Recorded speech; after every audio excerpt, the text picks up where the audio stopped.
Hello and welcome to News Across Nigeria. I am Anne Nwawadu. On the program today, court orders final forfeiture of Daisani Alison Madueke's property.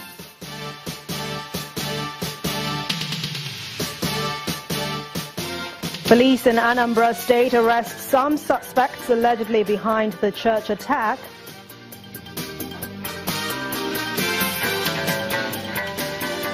And Sokoto State government seeks to improve infrastructure development.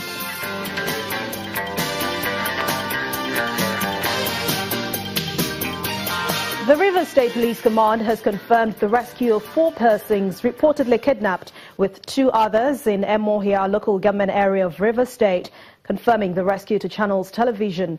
The Public Relations Officer of the command, DSP Nnamdi Omoni, said the persons were travelling in a commercial bus through Port Hacourt when they were attacked by hoodlums last night. Well, according to him, the rescued victims are currently receiving treatment at the hospital, while men of the command are still combing the bushes to rescue the other 2.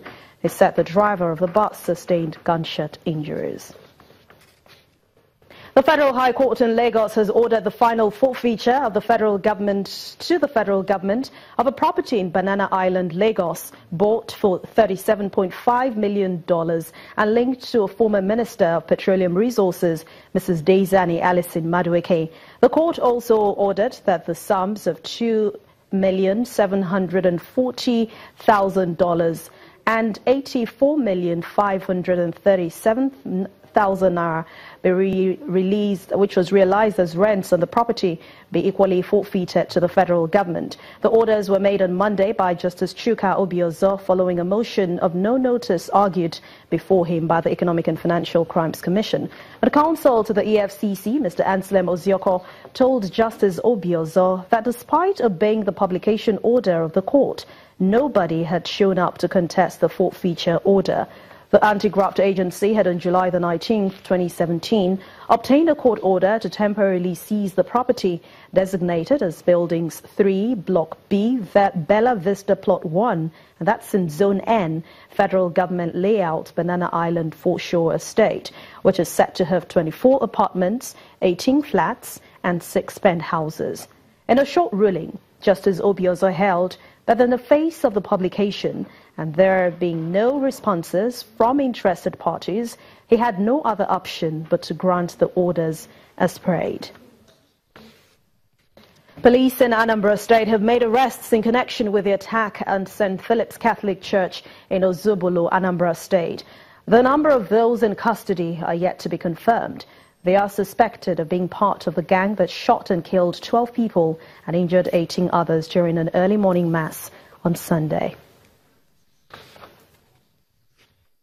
Meanwhile, residents of Ozubulu and the entire Anambra State have been asked to observe a day of mourning for the victims of the church attack. In a special broadcast to residents of the state, Governor Willie Obiano doused fears that the incident was linked to terrorism. He said it was the aftermath of a long-drawn battle between business partners who are from Ozubulu and live outside Nigeria. Huge started outside Nigeria. And it's been on, I was made to understand yesterday, for a very long time in the country they are both residing in. But they decided to import that challenge into Anambra State, which we will not tolerate. We have put the law enforcement agents, they know all the people. We have actually picked up some of the key members, you know, and I'm confident that we are going to solve this kind of problem. The way we handle this will show them that you can't import your trouble from wherever you are in Africa and bring it to Anambra State.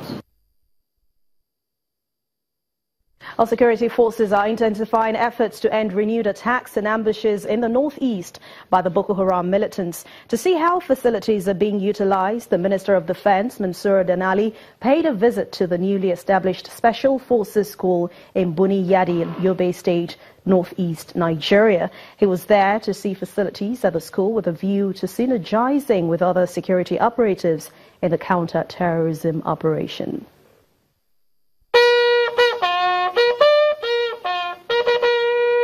The Minister of Defence has conducted round the various training sites as the officers and men continue to show him series of military tactics such as range, obstacle crossing, among several others.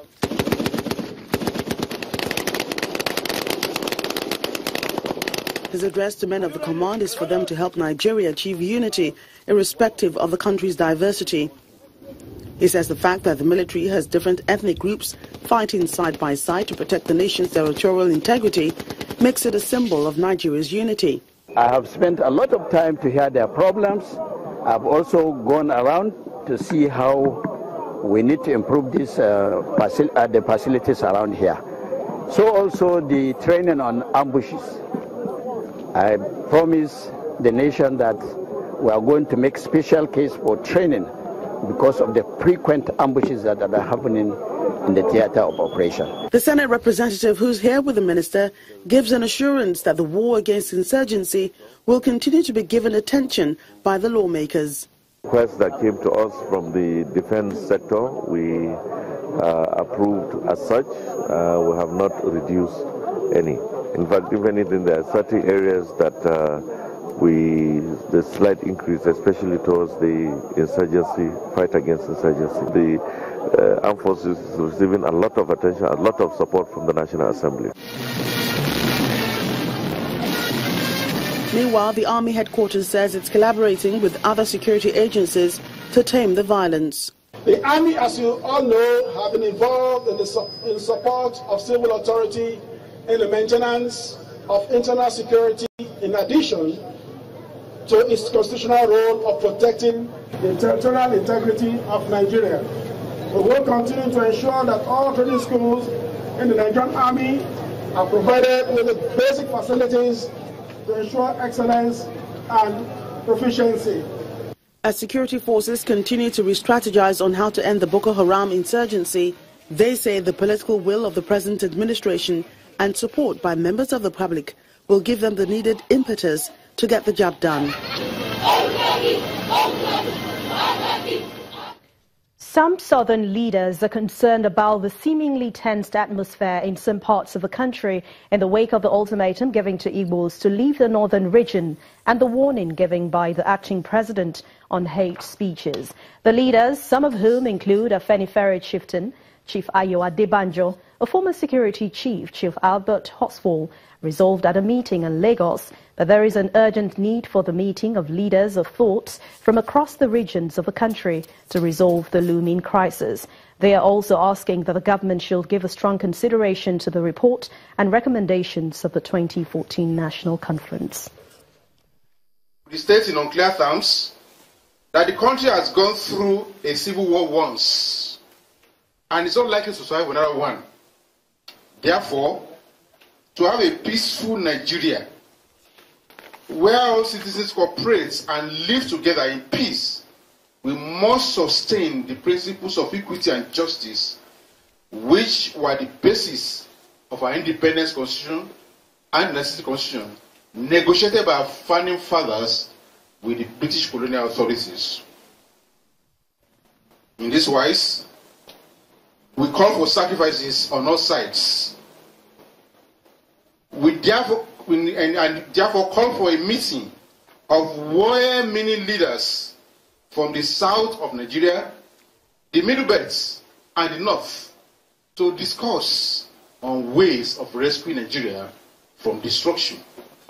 So I would advise them, and those of you who may be interested, to go back and read the conference report. That report was meant to make Nigeria governable. As we can all see, there's crisis everywhere now. Crisis. And if that report of 2014 had been followed, this crisis will disappear. So the advice of this body is that those who govern us, those who rule this country, must go and refresh themselves on those decisions of the last conference of 2014.